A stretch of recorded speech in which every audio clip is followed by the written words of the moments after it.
Despite making the decision to leave the royal family, Prince Harry and Meghan Markle are still hoping to maintain the notoriety that comes with being a member of the royal family. The former basic cable actress Meghan Markle thinks she deserves an Oscar, a Golden Globe, and an Emmy for a trashy 2 years overdue Netflix reality show titled Harry and Meghan.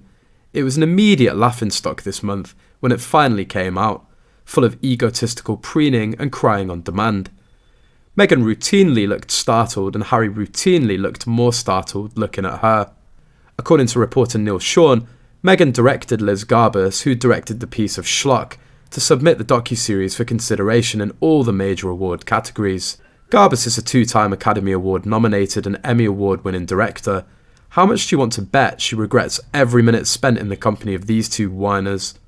Her credits include The Farm, Angola, USA, Ghosts of Abu Ghraib, Bobby Fischer Against the World, Love, Marilyn, What Happened, Miss Simone, Becoming Consu, and now a critically and publicly panned reality show.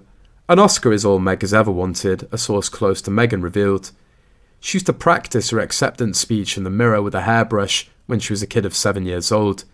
She would also practice a signature in preparation for all the autographs she'd have to sign. The source continued, her absolute dream was to achieve the EGOT, the grand slam of show business, which is winning an Emmy, Grammy, Oscar and Tony Award. 2 years ago, Meghan's former showbiz agent Gina Nelthorpe-Cowan confirmed that Meghan had plans to return to acting. "I'm sure she'll make a movie again," Gina said. However, it's believed William is firmly against the idea. Harry is fully supportive, but William thinks it's tacky, says a source. He knows he'd have the support of the Queen in this opinion.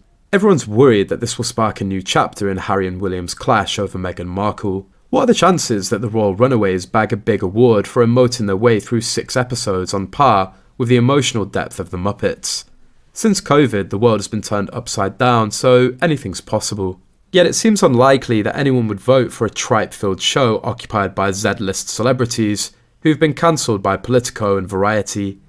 Even former friendly journalist Gayle King seemed to throw shade on the Netflix fiasco, and it's been ages since Oprah endorsed some woke product peddled by Meghan. It's true that Meghan and Harry's documentary was watched by millions of people, but the pair, who insist on calling themselves the Duke and Duchess of Sussex, have drawn rebuke for their rants against his family, and Meghan was called out as a narcissist by a leading publication this week. Remember when David Foster was proud to be Harry's surrogate father? The days of the Markles being given a second and third chance to prove themselves as anything other than grievance-flinging juveniles seems over. Put a fork in the hams called Harry and Meghan, and let's call it a year.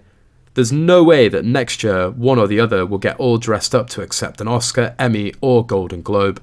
Nominations for the 95th Academy Awards have been announced, but Meghan's Netflix docuseries wasn't nominated. Unless the Kennedy family intervenes and decides to give them a second undeserved high-profile award, that seems unlikely, given the strong undercurrent of dislike now flowing like sewer water around the Montecito wrong-uns.